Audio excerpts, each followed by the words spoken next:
Sir, you had a question? Yes.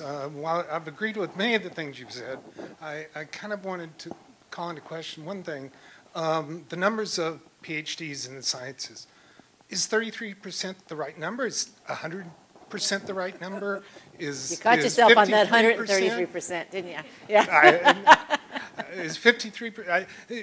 There's no data that I see here to say one is better than the other.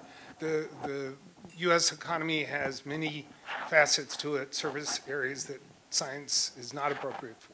So I don't know whether 33% is low or high. So I thought I'd bring that up. It'd be kind of interesting to try to come up with a number like that and say, you know, a national goal is this or something like this. You may not realize it, but 2/3 of the PhDs in engineering are given to people who were not born in the United, or not citizens of the United States. So we're surviving only because we have all this imported talent, and we're not surviving that well. And that's going to change because I could see already this year 2 of my outstanding colleagues at UCSF, professors, have been recruited back to China, and this is going to start happening in India too. So we got to get prepared to train our own people to be these people. So what I would say is what you want is to give a chance to the very best, most talented people to do this who have a passion and skill for it. And right now, of course, if you, as you said, in middle school, by middle school, many of the people have decided, many of them could be great, but they decide it's not for them. So, and we're depriving people of skills they need just to live. I mean, if you look at this current morass we're in Washington, it only can exist because the American people are so easily confused.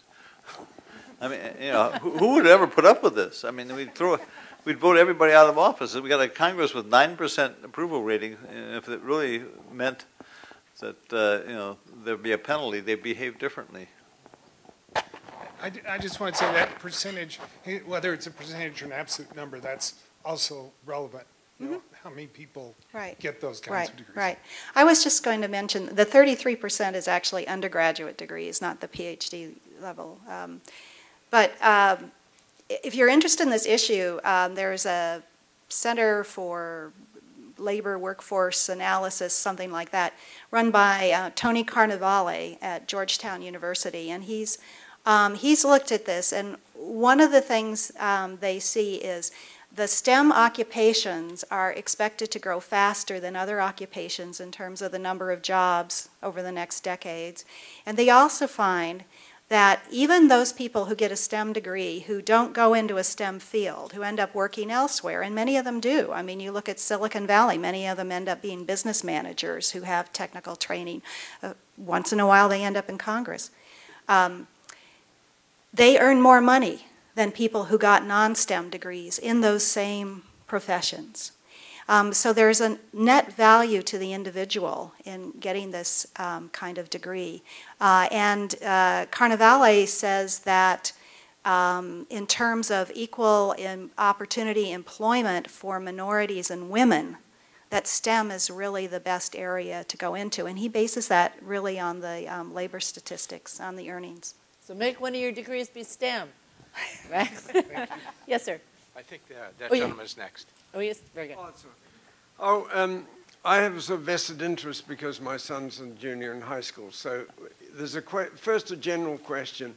How quickly can these sort of changes be implemented? I mean, we talk and we talk, but in the meantime, my kid's going through school, coming out, going, and these changes happen very slowly. So that's, I noticed that the AP Biology, for example, program is being revamped for next year to take away some of the multiple choice memorization and get a little bit more of the inquiry-based approach. Now, hopefully that kind of thing can be brought in and can happen quickly, and I think other chemistry maybe is on the list for the future and so on. So some things are happening. There was some recognition that, because I know my kid goes into a science lab, and the thing is I say, well, what are you going to do? Well, they know what they are trying to find. They have an answer that they're supposed to get. It's like, you know, 67.3.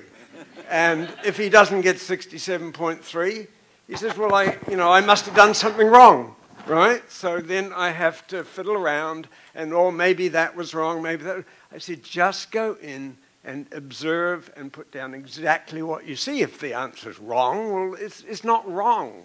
But that culture of having to get the right answer in a science lab is crazy. So that's what I call cooking and not science. Yeah, exactly.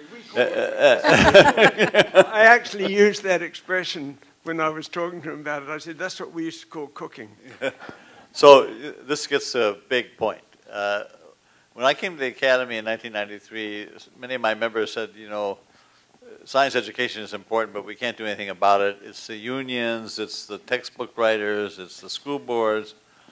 And after 12 years of hacking at this, I think the rate-limiting step in all of this is the way we teach science first year in colleges and universities, because that defines for parents, future teachers, what science education is. We learned with the standards, when we published the standards, we told teachers are supposed to teach science as inquiry. The teachers had never been taught science as inquiry. You can't teach something you don't know yourself. So Stanford University, for example, that has a lot of prestige. So if they change the nature of all their freshman science courses, so they focus on having no cooking in their laboratories and doing inquiry, less is more. They're trying to understand the nature of science and get excited about science rather than being screened about who could get more questions right on a major exam about science terms and get into medical school. I mean, this is really a perverse situation. But anyway, the fact is that the universities have to change. For that reason, Science Magazine has had a contest all year. The first winners are going to be announced in January. We have 12 winners for the best inquiry-based college laboratory modules. because good things in education never spread. You said this. In science, if I was going to start working on anything, I would never think of starting to work on a project without reading everything that everybody else had done and building what I did on their progress and their ideas. And that's why science is so effective. In education, we don't do that. I went to Princeton University as a young professor. I didn't even think of looking I thought I'd just talk when I taught. That was terrible. I stood up in front of the class and told them everything I knew about biochemistry. I had never heard of anything such as pedagogy or anything else, or how people learn. Right?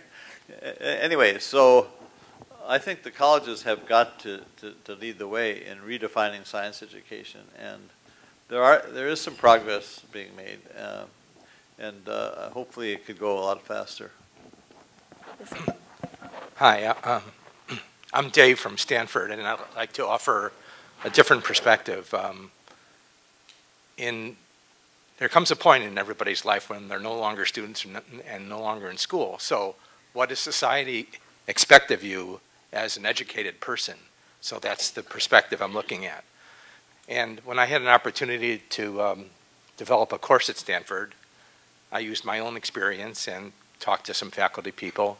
And I came up with two things that I think people need once they get out of school. And that is critical thinking and communication skills. And those are things that we should probably try to optimize in going through school, how to do that. And I liked your idea of doing, like show and tell and science fairs and stuff like that.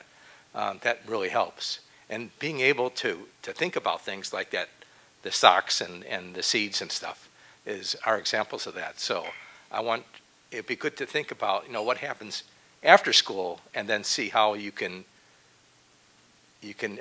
create an educational system that will optimize those things. Thank you. Very good. So you're teaching this course to people at adult school? You're teaching adult school? Is that? No. I'm saying having a curriculum that focuses on those things as an endpoint rather than scores or grades. Exactly. Yeah, that's what we're talking about. Yeah.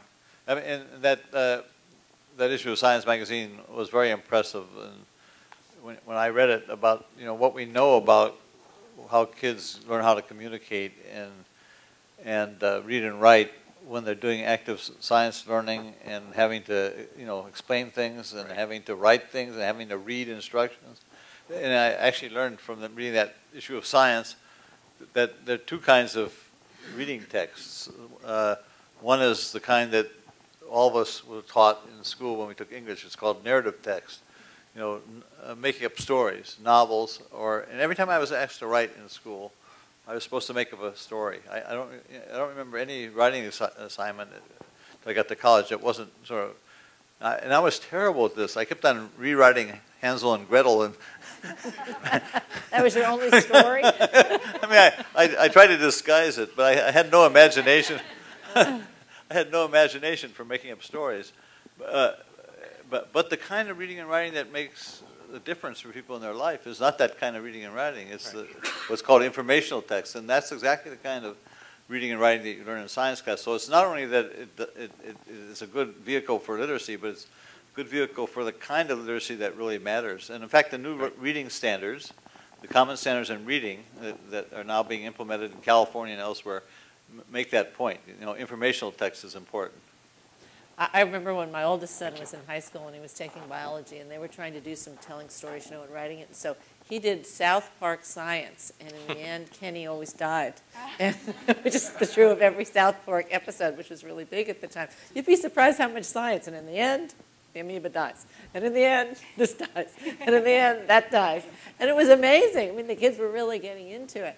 So there's this connection between their lives and science. That connection, if you can find that and find that creativity, we can really go with that.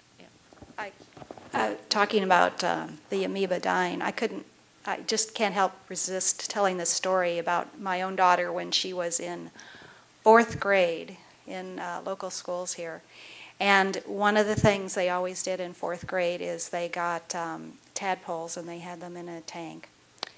And they had them for whatever, a week or something, and they died. And her teacher said, well, they've always died. Every year they die. We've never had them not die. And then he had the students bury the tadpoles and do a funeral ritual. This was their science time. But anyway, but she was so incensed about this because of the feeling for the tadpoles. And I said, well, why don't you do something about it? Why don't you write a letter to the director of the science curriculum of the district? And so she wrote a letter. I've kept it. I still have it. And she described what they did. She drew a picture showing the tadpoles when they died and were floating on top of the water. and saying, and then talking about the cruelty, and that the Palo Alto School District either needed to figure out how to keep the tadpoles alive or should start doing something else for 4th grade. I love it. Did you have a question? Hi, my name's Becky, and first I'd like to thank you for coming. And I came here to become inspired, not frightened, because I'm one of those people that was a scientist, and now I want to become a teacher, and I'm taking my CSET on Saturday. But I have advice for you, for your son. Don't take AP Bio next year. Take AP Environmental Science. It's much more interesting. It's integrated. It's fascinating. I'm working with a teacher now. She had a choice to teach this year AP Bio, AP Environmental Science. She said, environmental science. The AP Bio is nothing but memorization, and it's stuffing information into their head. So I think integrating stuff and making it relevant is so much better. And so what I wanted to ask you guys was, you talked about this summer program, 1 year, academic year. You're wishing for this to happen. You're making it sound like it doesn't happen, but I thought that's what we were supposed to do when we go to get credentialed. I'm planning on going for my year. So what's wrong with that program? No, nothing. That's what I was trying to create a different kind of person. Somebody who is the connector between the central school district in the office, next to the superintendent, and the scientific community and the best resources for science in the country. I find that school districts are not well informed. They're easily fooled by textbook publishers that come around. Mm-hmm. Textbook publishers spend a tremendous amount, both in lobbying in Sacramento, by the way. They've been incredibly effective in Sacramento.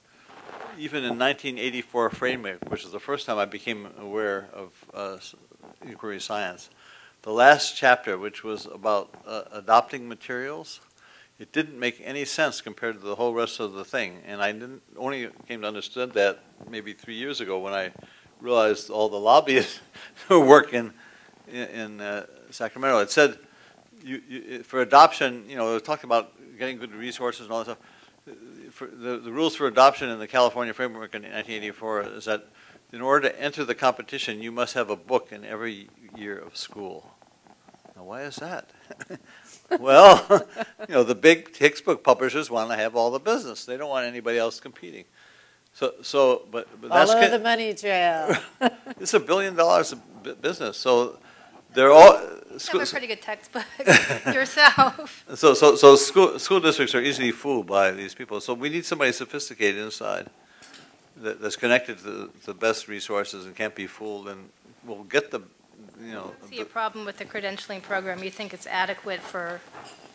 Yes. Well, my daughter went to Stanford after getting a BA in biochemistry at Berkeley, an inferior school, obviously.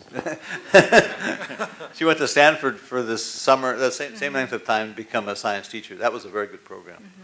And she was a very good science teacher. She's still teaching, and she's back teaching again. But anyway, no, that's good for becoming a teacher. But we don't have programs like that to train leadership in school districts, starting with people who are experienced and well-connected scientists.